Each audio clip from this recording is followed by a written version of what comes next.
Monsieur Ravier, vous avez 7 minutes pour un propos liminaire. 7 minutes pour un Marseillais, c'est peu. Oui. Pour un sénateur, d'autant plus. Voilà, vous rapprochez du Nord. Et ensuite, nous vous poserons 3 questions. Vous aurez 6 minutes pour répondre à ces 3 questions. Et à la fin, une carte blanche de 2 minutes. Je vous en prie. Bien. Alors, allons-y gaiement. Madame la Présidente de France Urbaine, Monsieur le Président d'Intercommunalité de France, Mesdames et Messieurs les maires et présidents, chers élus locaux, je vous remercie d'accueillir la parole du candidat à la fonction suprême, Éric Zemmour, une parole que j'aurai donc l'honneur de porter ici, aujourd'hui, devant vous. Comme vous le savez, il n'est pas un grand élu local, il n'est pas élu local, il n'est pas élu du tout. Cela lui donne l'avantage de porter une vision, je dirais, neutre, neuve, impartiale et non partisane pour notre République territoriale. Une vision profonde tant elle plonge ses racines dans notre histoire, une vision globale acquise non seulement grâce au travail de diagnostic de journalistes expérimentés, mais aussi nourrie de l'amoureux de la France et des territoires qu'il peut être. Une vision qui inscrit ses volontés de réforme dans le temps long, sans lequel tout investissement serait vain.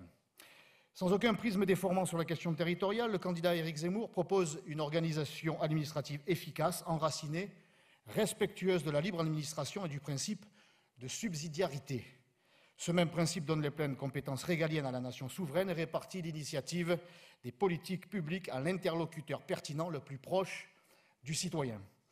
En effet, notre démocratie représentative reprend son sens quand les prises de décision se font à l'échelle humaine. La crise des Gilets jaunes a résonné comme un avertissement sans précédent à cet égard durant le quinquennat. Éloignement, déconnexion, abandon, abstention, le lien entre les Français et les élus est durablement distendu. À cela, les petites mesures techniques de la loi 3DS n'apportent pas une réponse satisfaisante. Rien dans ce texte ne vient remettre en cause le millefeuille administratif et la captation des compétences et des énergies. Une autre alerte durant ce quinquennat fut celle de la mise en péril de l'autonomie financière des communes par la suppression de la taxe d'habitation, taxe non pas supprimée d'ailleurs, mais recentralisée et prélevée autrement.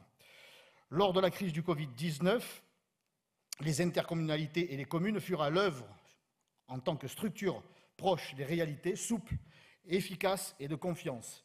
À cette occasion, l'engagement des édiles locaux a redoré le blason de la fonction d'élu, et d'élu local en particulier. Preuve que la subsidiarité, c'est la cohérence, que la liberté, c'est la réactivité et que la proximité, c'est l'efficacité. Nous n'oublions pas que ces 5 dernières années furent aussi celles d'une forme de banalisation de la violence contre les maires. Les maires de Signes en ont été mortellement victimes à l'été 2019 en voulant empêcher un dépôt illégal de déchets. Le maire de Ouangani à Mayotte a été agressé avec son épouse et a vu son véhicule brûler. Le maire de Valenciennes a également été agressé en pleine nuit, tandis que le maire de Bron a été menacé de mort.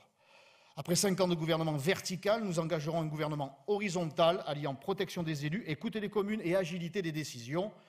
En effet, les meilleurs cabinets de conseil auprès de l'État, ce sont les communes de France. Elles sont bien plus efficaces et beaucoup moins onéreuses que les cabinets privés, celui de McKinsey en particulier. La vision est simple. Sans supprimer d'échelons de l'organisation administrative actuelle, nous voulons faire tenir la politique territoriale sur un triptyque État, département, commune, ponctuellement soutenu en des matières clairement définies par un exosquelette européen, régional et intercommunal ou métropolitain. Pour cela, les 3 mots d'ordre sont subsidiarité, liberté et lisibilité. Pour ce qui est de la subsidiarité, pour parvenir à faire appliquer le principe, nous réaffirmerons la clause de compétence générale des communes tant qu'elles sont les cellules de base et les fondements même de notre démocratie. Le maire, à la fois officier de police judiciaire, officier d'état civil et élu de terrain par excellence, doit être le premier décideur et partenaire de l'État. Le maire reste de loin l'élu préféré des Français.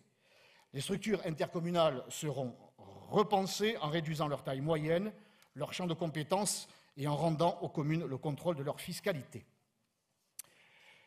La loi MAPTAM de 2014 a encore renforcé des EPCI au détriment des communes en imposant des regroupements forcés pour créer de gigantesques intercommunalités en dépit du bon sens et sans cohérence territoriale aucune. La métropole ex-Marseille en est un exemple édifiant.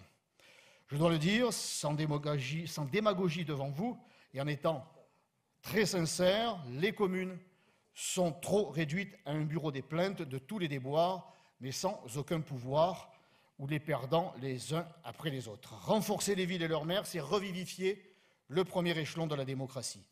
C'est également dans cet esprit de représentativité que nous souhaitons réenraciner les parlementaires dans leur territoire en autorisant les maires et présidents de PCI à exercer concomitamment un mandat parlementaire sans possibilité de cumuler les indemnités. Il ne s'agira pas de revenir dessus. Sans ancrage local, le Parlement qui ne cumule pas est un Parlement faible. Paris a besoin de l'expérience des territoires. La liberté, de plus, en vue de donner corps à la libre administration des collectivités affirmée à l'article 72 de notre Constitution, nous redonnerons les moyens d'une autonomie financière aux collectivités pour qu'elles puissent retrouver l'initiative et obtenir des marges de manœuvre conséquentes. Nous ferons en sorte que la fiscalité hors zone métropolitaine dense soit l'apanage des communes. Il conviendra également de faire réaliser un audit complet des situations financières par l'État, par la Cour des comptes qui remettra un rapport dans un délai de 3 mois. Les économies des administrations d'État sont les marges des manœuvres des collectivités territoriales et pour cela, il faut comprendre le programme du candidat comme un tout. La lisibilité, enfin, en matière de lisibilité et en vue de rapprocher les régions des citoyens, le candidat propose d'harmoniser et d'optimiser leur fonctionnement par la réduction du nombre d'élus locaux en instaurant un conseiller territorial qui siégerait à la fois en conseil départemental et en conseil régional. Cette réforme peut être rapidement appliquée par le vote d'une loi ordinaire sur le modèle de la réforme de 2010. De plus, nous baserons la décentralisation sur le couple commune-département, à la fois proche du citoyen et aisément identifiable par celui-ci. Chaque compétence doit être régie à l'échelon adapté. La clarification que nous voulons va de pair avec un droit à la différenciation. Paris ne peut pas imposer un schéma rigide à tous les territoires. La diversité existe déjà dans notre pays par les spécificités régionales. De manière plus globale, il faut que la politique puisse donner l'impulsion nécessaire. C'est pourquoi nous créerons un haut commissaire à la simplification administrative. Et pour terminer, nous renforcerons le temps parlementaire consacré à l'évaluation des politiques publiques avec l'appui de la Cour des comptes en simplifiant le processus législatif chronophage et inefficace.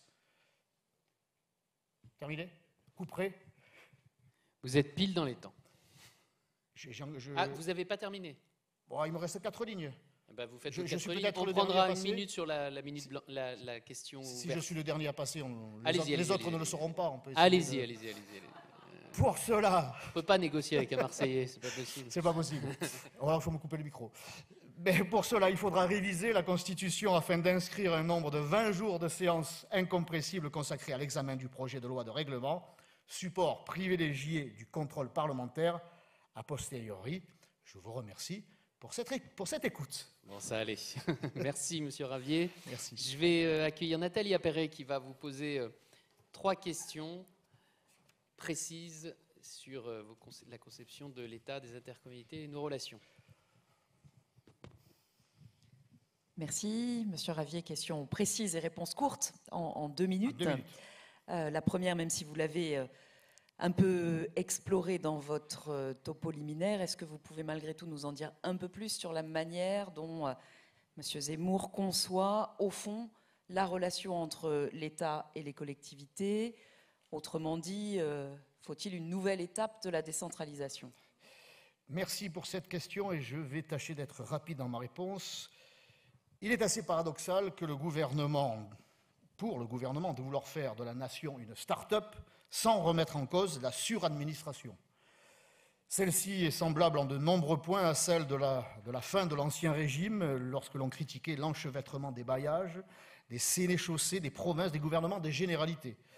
Pour exemple, pour le Marseillais que je suis, nous avons 8 niveaux d'administration au-dessus de la tête. Nous avons la mairie de secteur, la mairie centrale, le conseil de territoire, la métropole, le département, la région, l'État, l'Union européenne. Cet entassement de strates est une source de confusion, un frein à la démocratie et au développement, un accélérateur de dépenses publiques et de clientélisme. Il faut, en guise de décentralisation, une clarification et une application de subsidiarité. Dans ce sens-là, oui, nous y sommes favorables. Mais pour cela, encore faut-il avoir une vision structurelle inscrite dans le temps long. Je voudrais revenir sur la création du conseiller territorial. Les différents échelons locaux participent trop souvent au développement de forteresses non coopératives empêchant une juste attribution des ressources publiques entre les différents échelons institutionnels. Cette réforme n'a pas pour but de recentraliser les pouvoirs des élus locaux, mais d'optimiser le déploiement des politiques publiques locales par leur harmonisation entre les différents échelons. Elle permet également de renforcer le rôle du conseiller afin que ses compétences soient plus aisément identifiables par le citoyen. Enfin, pour réinstaurer le lien entre les territoires et l'État, nous croyons beaucoup dans l'autorisation des maires à exercer un mandat parlementaire. Le retour des députés-maires ou des sénateurs-maires permettra d'avoir des élus nationaux ayant un ancrage local et capables de faire entendre les revendications et les légitimes besoins venant de tout le pays. Merci. Vous venez d'évoquer ce que vous proposez en termes de simplification, mettre fin au millefeuille si on reprend vos propos. Concrètement, quelle place pour nous là-dedans? Quelle place des territoires urbains, des intercommunalités dans cette clarification que vous venez d'évoquer?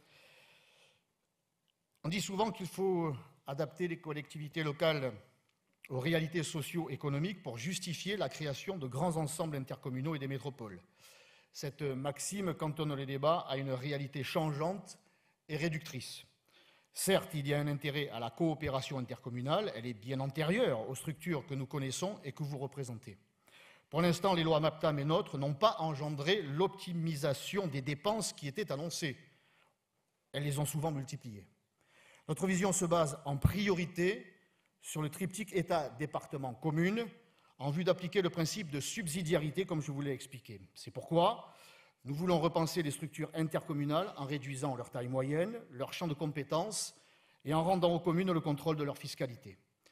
Les intercommunalités continueront à exister, bien sûr, mais retrouveront une taille humaine permettant aux citoyens un contrôle effectif et redeviendront des structures coopératives davantage que politiques, car nous préférons les constructions démocratiques aux constructions technocratiques. Le modèle proposé pour les futurs EPCI, hors zone métropolitaine dense, ressemblera à celui des anciens syndicats intercommunaux, fondés sur une logique essentiellement coopérative dans les domaines mutualisables. La nouvelle carte intercommunale que nous souhaitons se basera sur plusieurs principes, parmi lesquels le libre choix. On ne fera plus de mariage forcé entre les communes. Par exemple, le transfert au 1er janvier 2026 des compétences eau et assainissement des eaux usées aux communautés de communes prévues par la loi 3DS ne correspond pas à une solution pour nos communes. Leur réalité territoriale en ces domaines doit être considérée à l'aune du bassin versant et non calquée automatiquement sur un EPCI. Cette mesure doit entrer en vigueur lors du prochain quinquennat. Nous reviendrons dessus. Merci. Terminons en parlant finances. Quelles évolutions et quelles perspectives pour les finances locales? Quelle autonomie financière? Quelle marge fiscale? Ah, les finances, le nerf de la guerre. Merci donc d'évoquer ce sujet. La libre administration de nos collectivités dépend de leur autonomie financière. Celle de la commune est particulièrement prioritaire dans le cadre d'une république de la subsidiarité. La suppression de la taxe d'habitation pour les communes et la réduction de 10 milliards de la dotation globale de fonctionnement sous François Hollande, dont M. Macron fut le ministre de l'économie, constituent l'achèvement de la mise sous tutelle des communes. Voilà les marges de manœuvre que les collectivités doivent récupérer. L'État doit être moins gourmand pour que tout le monde puisse manger à sa faim. La question plus globale des dépenses publiques d'État doit être une priorité quinquennale dont les bénéfices ruisselleront sur les services publics de nos collectivités. Pour permettre l'application du principe constitutionnel de consentement à l'impôt des citoyens, il faut le rendre pour une part significative à l'échelon communal. Sans cela, c'est un fondement de notre pacte social qui est empiété. La commune, c'est l'échelon de confiance, c'est la cellule souche du corps démocratique. Par ailleurs, depuis les années 90, la décentralisation se fait essentiellement contre les communes et au profit des EPCI. Nous ferons en sorte que la fiscalité, hors zone métropolitaine dense, soit l'apanage des communes. On vous propose de terminer avec une carte blanche, soit un libre propos que vous souhaiteriez tenir devant nous, soit en rebondissant sur les propositions que nos associations formulent et que nous vous avons adressées. Eh bien, cette carte blanche sera consacrée à la sécurité. J'ai rappelé, dans mon propos liminaire, les graves atteintes envers les maires ces dernières années. Elles sont le corollaire d'un ensauvagement général de notre société. Les élus locaux n'y échappent plus. Nous garantirons donc la sécurité des élus en renforçant et généralisant la protection fonctionnelle des élus locaux et en durcissant les sanctions pénales contre les atteintes physiques et verbales qui les visent. Cela, c'est une mesure de justice a posteriori. Pour empêcher que les agressions arrivent, il est impératif de réaffirmer le rôle du maire comme une véritable autorité locale.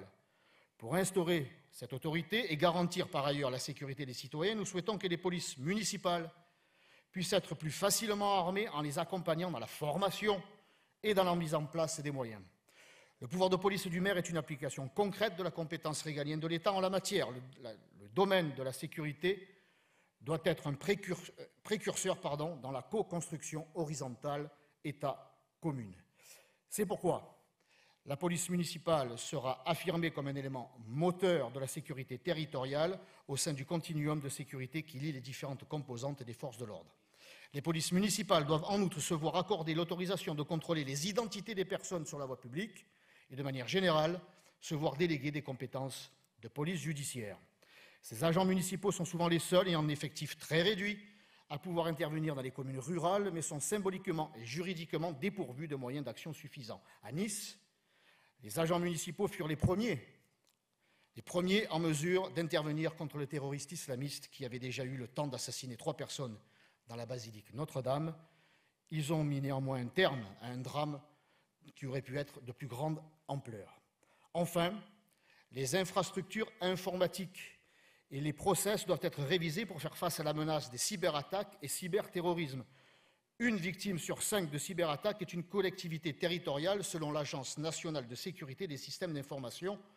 La ville de Marseille en a été victime quelques semaines avant les élections municipales de 2020 et a mis plusieurs mois à s'en remettre.